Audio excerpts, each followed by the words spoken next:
Hi, I'm Billy Keels, the host of the Going Long podcast. Every week, I'm going to be here interviewing the absolute best in the business as it relates to real asset investing, as well as real Main Street investors. We're going to be having conversations where you can listen in, and that's going to help you to continue on your path to education so that you feel much more comfortable as well as confident in investing long distance. So make sure that you go ahead and subscribe to the channel. Make sure that you're liking it as well, because that way you can get every single episode as soon as it comes out. And by the way, don't forget to leave today's episode a 5-star review. Let's go ahead and listen to today's conversation. Welcome to the Going Long podcast, where we're here once again to help to educate you so that you feel confident in investing beyond your backyard. I'm your host, Billy Keels. And today, if you have ever been interested in learning the nitty-gritty parts of being a successful entrepreneur, like the real stuff and investor, not the stuff that you see just on social media, then you're definitely going to want to listen to this entire conversation today. Because today's guest is not only a U.S. Navy veteran that had his world turned upside down on a 2-week stint at sea by a little purple book. He's also the father of 4. He's an entrepreneur. He's a successful coach and investor. He's also a best-selling author. And he's half of what I like to call the power couple and the host of the super famous podcast, Real Life, Real Equity. He's out on a mission to educate and inspire. I want to welcome to the show, Mr. Justin Brooks. Welcome to the show, Justin. Man, I appreciate you having me on. Thank you for having me. Thank you. I'm looking forward to this, man. This is going to be awesome. I've been wanting to do this for quite a while. And really want everybody to get to know you. And hey, listen, Justin, I like to start out with the same 2 questions as we get started, just to get us into the conversation. And once again, I'm here in Barcelona, want to continue to connect and build that bridge between Europe and the US. And could you help us understand, where are you today? Yeah, so I live in Kansas City, Missouri. So Kansas City, Missouri is right in the middle of the United States. A lot of people know the St. Louis Arch. So we are about 4 hours west of the St. Louis Arch, right in the middle of the United States, the heart of America, as we like to call it. And I was born and raised there. So love Kansas City. Fantastic. Very cool. I called that the St. Louis home for a couple of years, but we'll talk about that another time. And cool. So you're in Kansas City today. And Justin, what is the most positive, uplifting thing that's happened to you in the last 24 hours? It's really interesting. I've been on this kick to really, if you would, meditate, pray every single day. And so the positivity that I've gained in the last 24 hours is just waking up in the morning, whether it be while I'm driving to where I'm going or just, when right before I get ready to walk in the door, saying a quick prayer, just thinking about how grateful I am for everything that's happened in my life. And, that's going good and bad, because it's all good. So, yeah. Fantastic. So being able to have that time for yourself, prayer, meditation, and being able to have that time already today is something that in the last 24 hours has been positive. And I love that. That's right. Being able to understand both the things that are working well and not well, because they're all learning experiences. So that's right. So love that. Justin, let's jump right into the conversation, man. Aside from those 2 things, help us understand, who's Mr. Justin Brooks and some of the decisions that you made to get to this point in your journey. Yeah, man. So first off, I'm really excited. This is I don't know. It's one of those things where I very rarely pull back the curtain and get to really go deep on my story, but if you get to know me a little bit, I'm always transparent in my story. I'm big on reality. So what you said in the beginning, just being real. I don't like a lot of fakeness. So I actually started as an entrepreneur back when I was about 7 years old. And so my mom saw something in me and she just started feeding it. So I started with stock market camps, entrepreneur camps. I baked my first cake when I was like 7 years old. My mom put me in the paper. She was feeding it. I told her, I said, I want to own a bakery one day. And then, I love semi trucks. So I said, I want to own a semi truck company one day. And she continuously fed it. So I think probably when I was around 11 years old, she put me in a camp where we had to write our first business plan. So at 11 or 12 years old, I wrote my first business plan, and it just started snowballing, man. One of my biggest heroes when I was a kid was Bill Gates. And the reason was I grew up in the city of Kansas City, like, what people refer to as the hood or what have you. But Bill Gates was rich. He was the richest man on earth. And it just so happened my whole family lives in Seattle. So I'm from Kansas City. My whole family's from Kansas City. They all moved to Seattle. And my aunt was an executive assistant for one of the executives at Microsoft. So I was like, oh, my aunt works there. I love Bill Gates. So, I'll just be, like Bill Gates when I grow up. And the long and short of it was I said, hey, Mom, what is a monopoly? And I'm kind of, taking you there and here and there. But I asked my mom, I said, hey, Bill Gates is under investigation at that time for a monopoly. And I said, hey, Mom, what's a monopoly? And I'm like 9 years old at the time. And she says, well, son, a monopoly is where, somebody owns all of everything. They control it all. And I said, oh, okay, well, I want to own a monopoly when I grow up. she said, son, you can do whatever you want to do. And so that was the beginning. And so that night I went to bed and I started thinking about how I could own a monopoly. And like I said before, I wanted to be a baker. I love cooking. And so I said, I'm going to own a restaurant. And one of my favorite foods was chicken and macaroni and cheese. And so I said, I'm going to own the chicken, and I'm going to own the farm that they live on, and I'm going to own the grain that they live in, and I'm going to own the macaroni and cheese. I'm going to own the flour and the noodles and the cheese and the cow and the milk. And it wasn't until I was probably, and I'm not ashamed, probably 3 or 4 years ago that I actually learned what I was doing at 7, 8, 9, 10 years old. I was vertically integrating a business. And when I learned that, I was like, oh my God, it's like, wow. So that story helped catapult me. And so fast forward, I joined the U.S. Navy at 19. And I was in America. So I lived in Japan. I lived in Yokosuka, Japan, traveled all over the Pacific Ocean. And I went back to Pensacola, Florida. And I was standing there and we were talking to some other sailors, and we were talking about what we were doing. And this guy said he flipped houses. And I said, okay, what do you mean? What is flipping houses? And he said, well, basically I buy low and I sell high. Now, remember I said I went to stock market camp. The only thing I remember from stock market camp was buy low, sell high, and expense ratios. That was it. And so when he said that, it was like, if we were in a movie, like the movie scene where everything rushes into the guy's head and it's like a flood of endorphins. Yeah, that happened to me. It was like, I was like, oh my God, I want to do what you're doing. So he said, hey, have you ever read Rich Dad Poor Dad, the little purple book?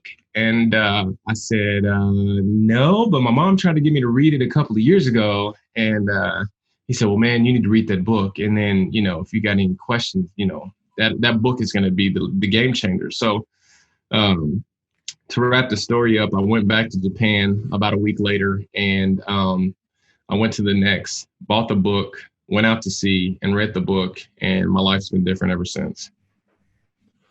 Wow. So having your life been completely different ever since reading that book, but seeing that there's a clear pattern, right? That even from age 7, there was a desire. You were fortunate to also have your mother who really inspired you and fed that, whether it was literally feeding you and helping you with the bakery side of things, or also getting to understand more about the buy low, sell high in the stock market.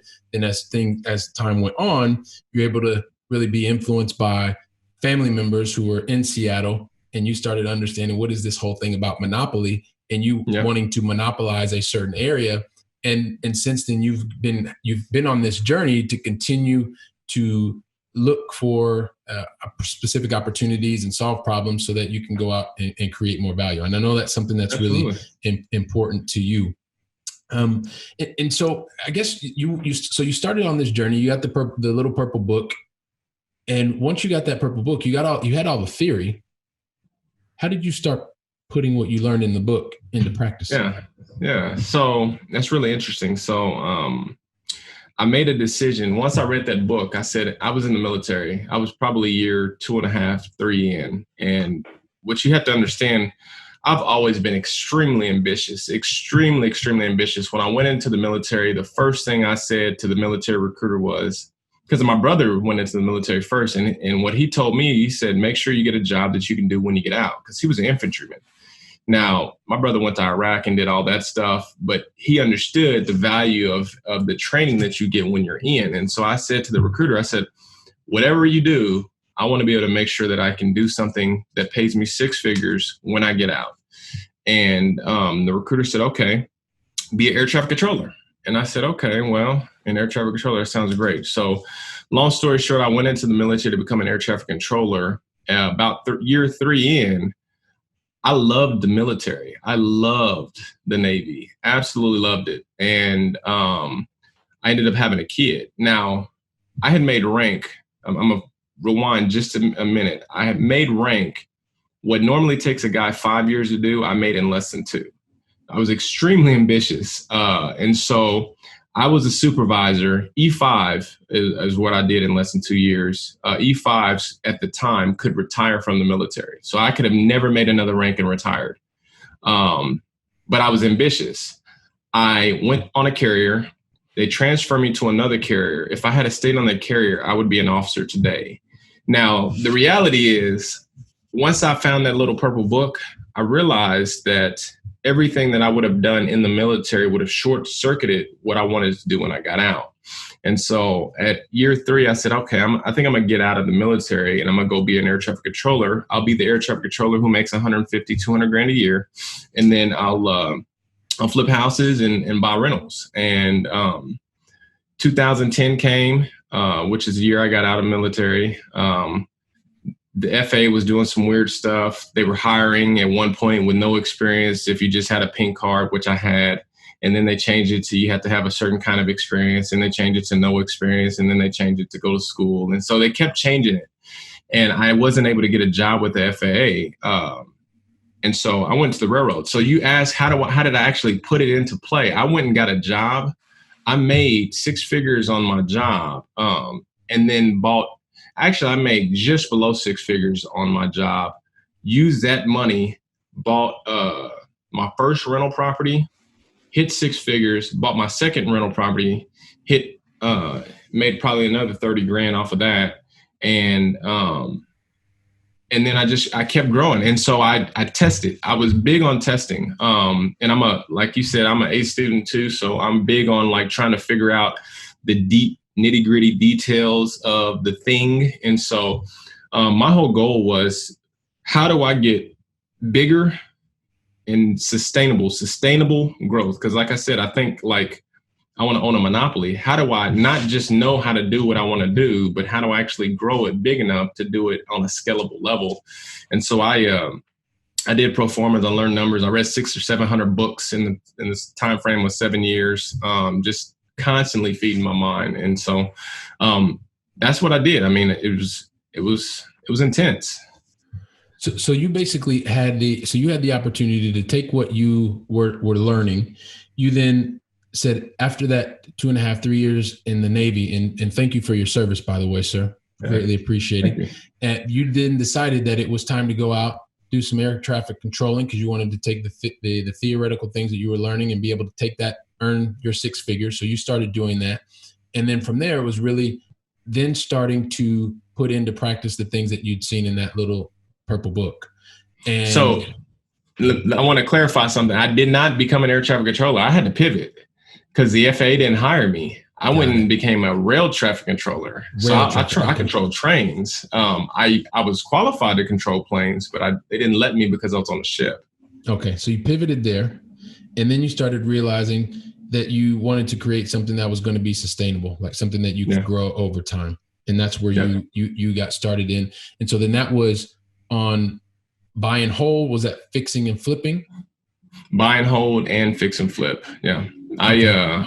I learned the burst strategy before the burst strategy was burst strategy. Okay, perfect. And so there's maybe a lot of people that are outside the United States that aren't familiar with that burst strategy. So maybe you could kind of lay a very basic foundation for us. What do you mean by that when you talk about the burst strategy?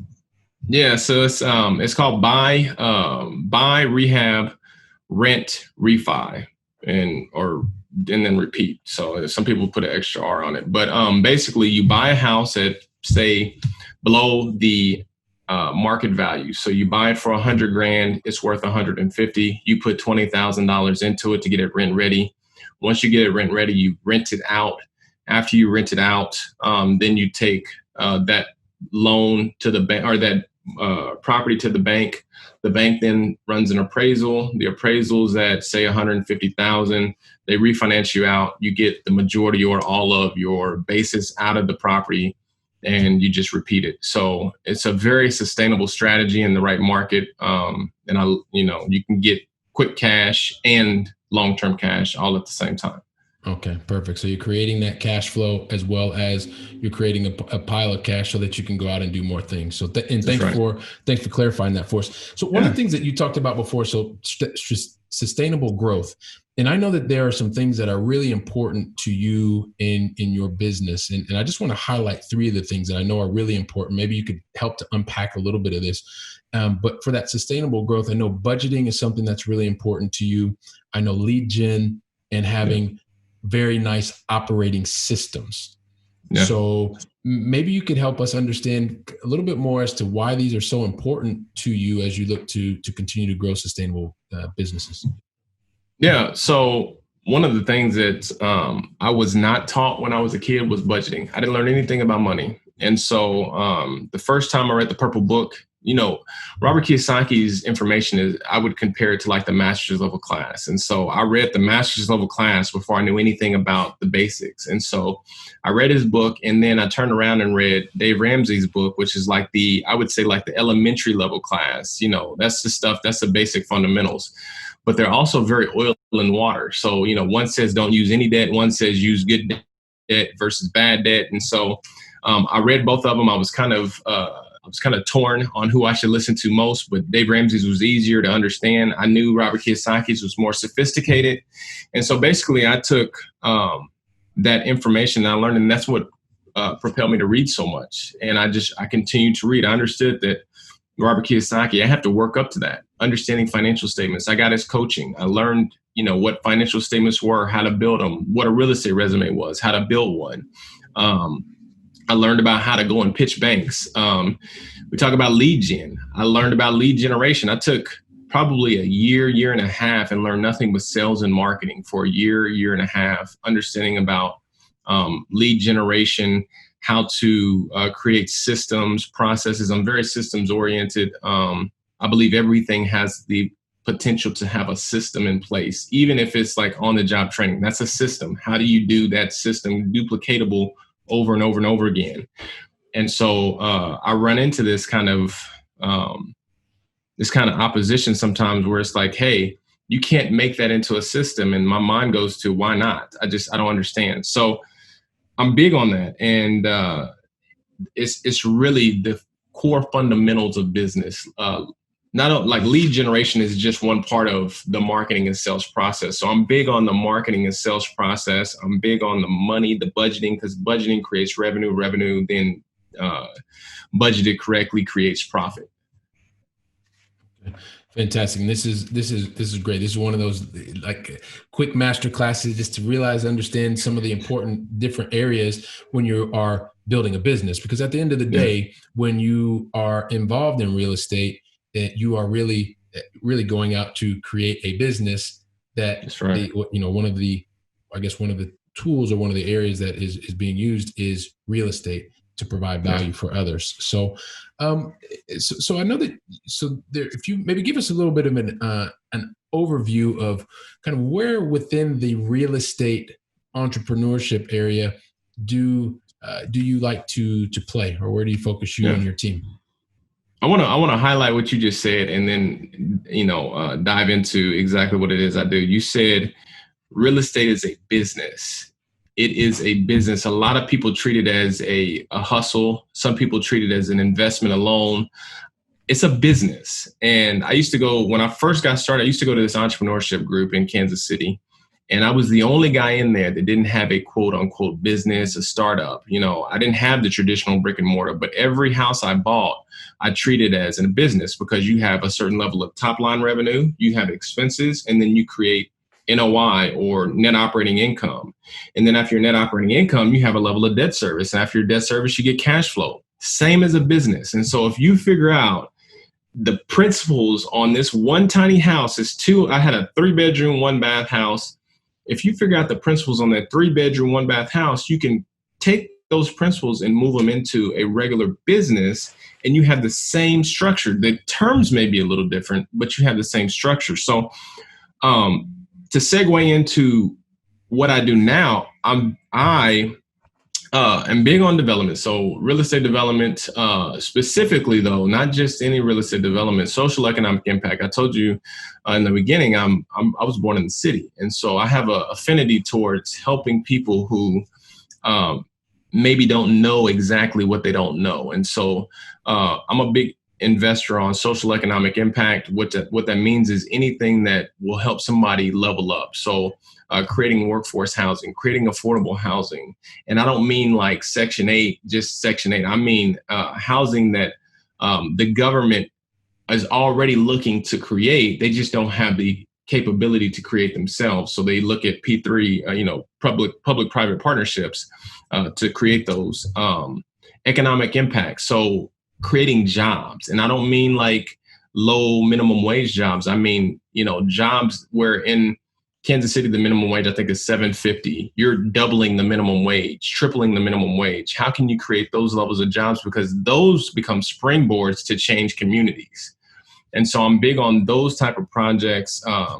I use assisted living as one of my vehicles of choice because assisted living, you can get training that gets you to the $15, $16, $17 an hour minimum wage or wage rate. It's not six figures, but here's the deal. When you are coming out of absolutely nothing, abject poverty, and you're making $15, $16, $17 an hour, that's enough to change your family tree. And so being the catalyst for change is exactly what I'm looking to do. And that's where I focus my development and my entrepreneurial efforts on.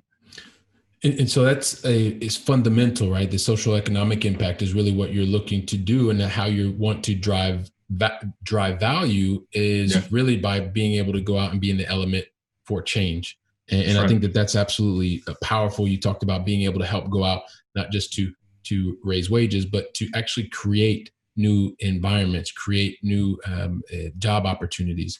And so that is phenomenal. You did mention one thing that may be new for a lot of our audience. And you talked about the residential assisted living. Can you give us just an idea? When you say that, what do you mean by the residential assisted living? Yeah, absolutely. So residential assisted living is basically where you take a residential home, a regular home that you would see. And obviously we're talking to an audience that may not be as familiar with the United States kind of architecture style, but let's just use, like you mentioned, you live in a flat. Let's just assume that flat was, that one floor was your whole flat, the whole thing, right? And you took that and you were on the ground floor. Let's just use ground floor. You took that, you cleared it out, and you made, instead of it being a 3-bedroom, 2-bath, you made it into a 6-bedroom, whether you do an addition, a small addition on the outside or whatever have you. We're playing imaginary, so you got to just work with me here. And you do a small addition on the outside, so you add to your flat and you make a couple extra bedrooms. You bring in professional CMA, or you bring in professional nursing staff who come in and help the residents with the activities of daily living, showering, bathing, eating, transferring, all of those different kinds of things. And you're helping the senior population age in place. And so they come in, they can go from, they start at independent living. And residential is different from the bigger facilities. I don't know if they have them in Europe or not, but in America, they got these huge apartment complex looking places where they start at independent living and then they go all the way through into life. All right, perfect. So really understanding that this is more of a higher touch type of service. Once again, creating value for those that need or want more attention, direct attention, and once again, the business that is the vehicles that is supporting this business. Once again, is real estate. However, that's right. I would say that this is very much a service business play. Is that correct? It is an operational business. One of the things I'm constantly telling people is if you're looking for a real estate play, this is not the business. You need an operator. Operations is the key. A lot of the people that I've seen who have become extremely successful focus on the operations alone, and then they look at the real estate. And when I've talked to my peer group, that was one of the things that we did. We focused on the operations. And so I went back to Kansas City and I said, how can I make this operation so streamlined, so tight that the real estate becomes irrelevant and the money becomes irrelevant? Because here's the deal. I've had so many people, knock on the door and say, hey, Justin, I want to invest in assisted living. Maybe we can partner up because I have the operational understanding down.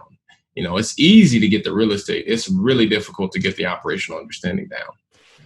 Yeah. And so it's almost like saying, and it's different, but you're focused on having and creating the right experiences. It's just like if you want to go to a movie theater, there is clearly real estate that's there, but in order to be able to continue to come back, you want to make sure that every single person that comes into the facility is having the optimal experience so that they are happy, so that they feel warm, that they feel loved, and that they feel cared for. Yep, that's right. That's right. Okay, so cool. So there are so many different things that I know we could probably talk forever and ever, Justin. And there are a couple of things, and I know that one of the things I did want to mention, just your company is with being J.H. Brooks and Company, that we'll talk a little bit more about that, and hopefully you'll get a chance to talk to us some more about that. But I guess I'm curious as to, what is next for you and J.H. Brooks and Company? One of the things that we were big on, again, is social economic impact investing. One of the things that your audience will probably be the first to know is commercial real estate. So one of the verticals that I want to get into is the commercial real estate brokerage side. So looking at doing some of that brokerage side of the house, so that I can, again, it's all about education, understanding different deals. And the best way that I found to do that is, how can I evaluate more deals, become a broker, or inside of a sales organization like a commercial real estate agency where you see hundreds and hundreds of deals. So that's probably going to be my next vertical, along with the development side, growing the assisted living side. I've been presented with a couple of other senior type business opportunities. So without diluting myself or, dispersing my effectiveness, just kind of staying in one or two really specific business ventures, all within the same niche. So real estate's always going to be my foundation. Commercial real estate is my heart. There's some things I want to do in commercial real estate long term. So I figure if I get started now, I can build a 10-year runway, because it's like Malcolm Gladwell says, it takes 10,000 hours or 10 years for you to build a professional level of experience in one thing. So 10 years from now, I'll have a greater understanding of commercial real estate than I do today, even. Which I think is, once again, phenomenal. And one of the things that we talked about in the beginning is you have those 10,000 hours, and you also have 4 daughters at home and a wife. So you got to make sure that you're spending your time where time needs to be spent. So I think that's right. Great. Thanks for giving us that insight in terms of what could be next for you and your company. And so look, there's so many different things that we've talked about today, from that 7-year-old who got started and was being nurtured, and then from there had the opportunity to take a lot of the theory that you learned on that purple book and really started to put that into practice, and always looking to add value to others, recognizing the strength of creating businesses, regardless of the different vehicles that support you, always looking to add value, which I think is phenomenal. I'm sure that all of our audience is really enjoying that. But before we kind of have you talk to a little bit more about how we can get to know you, I do have our final 3 questions for you, but I will only ask them if you tell me that you're ready for them. I'm ready. Let's go. All right, let's do it.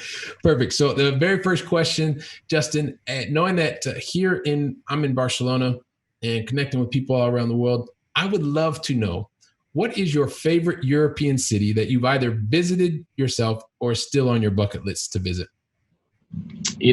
As much as I traveled in the Navy, I never been to Europe. I had never visited Europe. So the only European, and it's really a country, I don't know exactly where this is at. I see it in my head, but it's somewhere in Greece. And the water is like extremely blue and there's a cliffside and there's a whole bunch of houses on it. And I see it in pictures.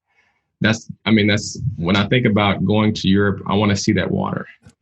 Awesome. So we will take Greece, and you can either do like the islands in Mykonos or you could do the capital in Athens, but we will take Greece because you painted such a beautiful picture for us that we love that. Yeah.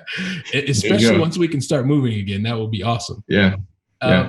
So the other thing, second question, and I just want to preface it a little bit. So you have had many learning experiences. Some would call them many mistakes that you've paid full price for. Yeah. And so because you are someone who continues to give, really would want to understand at least one of the mistakes that you can think of, just one that you paid full price for, but that you want to pay forward today and help us understand or help that person that's watching and listening today so that they don't make the same mistake and pay full price for it. What would that be? And first off, I want to say pay full price, but you got to realize if you do pay full price, it's for a reason, and it's okay. I'm actually going through some stuff right now that I'm paying full price for. But the reality is, if you don't pay full price for something, you'll never grow into the person you want to become. So you have to pay. What is it like? Everybody wants to get to heaven, but nobody wants to die.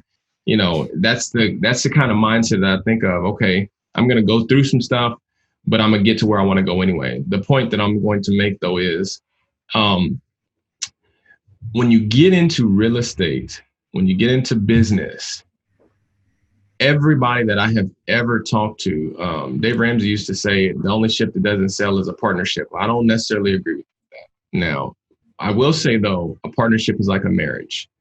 And every time that I've gotten into a partnership, good or bad, it has been like a marriage. So be very aware, very cognizant of how you partner up if you decide to partner up. Because legally in the United States, a partner is much different than a joint venture. It's much different than, two people coming together or two entities coming together to do separate things in the same vehicle. I mean, it's a much different thing. So being really careful about how you structure your business, key person agreements, buyout clauses, all of those things to make sure that you understand exactly what you're doing in the beginning. It takes, like Stephen Covey says, beginning with the end in mind for you to be able to really make a good decision in the beginning. But here's the deal.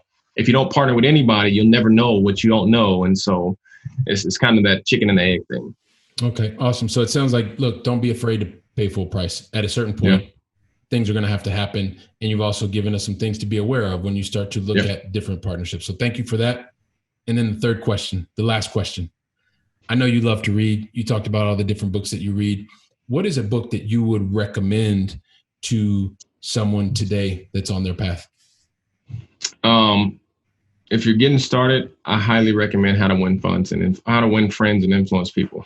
How to Win Friends and Influence People. How to Win Funds is another something. We won't go there. But How to Win Friends and Influence People is probably one of the first books that I read, aside from, like, I read Rich Dad Poor Dad. I can almost name in order what I read, but I read Rich Dad Poor Dad, and I think I read The Total Money Makeover. Then I tried to read Think and Grow Rich. I couldn't get through it the first time. And then I read How to Win Friends and Influence People. So How to Win Friends and Influence People is definitely on the top of the list. It'll teach you how to get along with a lot of people. There you go. It's one of Mr. Carnegie's best books out there. Okay, fantastic. How to Win Friends and Influence People. So, Justin, man, there's so many things we talked about. You've added tons of value today. And I am sure, just like so many other people that are watching us, that are listening to us, they're thinking, how in the world can I get some more of this goodness? How can I get in touch with Justin? Please help us understand, what is the best way to get in touch with you and your team? Yeah, absolutely. So like you mentioned at the beginning of the show, we host a podcast, Real Life, Real Equity podcast. If you want to reach out to me, you will get me all day, every day. info@realliferealequity.com or justin@realliferealequity.com. Reach out to us there. I'm always interested. JH Brooks and Company is my real estate entrepreneurship company. So I run that, my media-based company, which we didn't go into, but that'll be a conversation for another day. Our media-based company is Real Life Real Equity. I'm big on reality, like you said at the beginning of the show. So we don't sugarcoat stuff. We're not, I used to be in the military, so I had to really tone down how real I am after I got out because I was scaring people. But, and I told you I was really ambitious, so I loved it. I just was who I was. But the point I'm trying to make is if you want to get a hold of me, just reach out anytime, info@realliferealequity.com, and we'll get you. Okay, perfect. And we'll include that in the show notes as well. And I mentioned before that you are a best-selling author, and we want to make sure that we just get really quickly name of the book, and we're going to also include that in the show notes. Yeah, it's Resilience, Turning Your Setback into a Comeback. We love the book. Again, if you want it, we'll do a free. I mean, you down with that? Doing a free ebook copy? Sure. Yeah, I give away a free ebook. So any of your audience members that want a free ebook, definitely email us. Again, info@realliferealequity.com. I don't remember the exact URL. I think there's a URL that so Keisha keeps me in the loop on the background, but yeah. That's cool. We'll include it all in the show notes. So it'll be easy to be in touch, and we'll have all that in the show notes. Justin, it's been a pleasure for me, man. This has been so much fun. It has been so educational and so insightful. So really appreciate that and look forward to having you back on the Going Long podcast to share more about what it is you're up to. Have the other half of the dynamic duo as well with you. You talked about Keisha, so have her next time. So thank you very much for being here. Also want to, for everyone that is part of our Going Long audience, whether you're watching us, whether you're listening to us, make sure that you go out and share this with at least 2 of your friends so we can continue to grow our audience. We can continue to have like-minded people grow, work together. And like I said, everyone, this is Billy Keels with the Going Long podcast, and really looking forward to welcome you back to the next episode. Go out and make it a great day. Wow, don't you love hearing from top-notch experts in the field? You know, when I was getting started, I really wish that I would have had access to such experts. And even more, I wish they would have given me like a really simple list of things to follow so that I could have gotten to my goals much faster and been much happier even sooner. So that's why I've created for you the 7 things that you should avoid in order to be successful in long-distance investing. And you can pick that up really easily by going to billykeels.com/7 things to avoid. And also, if you liked today's episode, don't forget to leave a 5-star review. I'm looking forward to seeing you on our very next episode, so go out and make it a great day.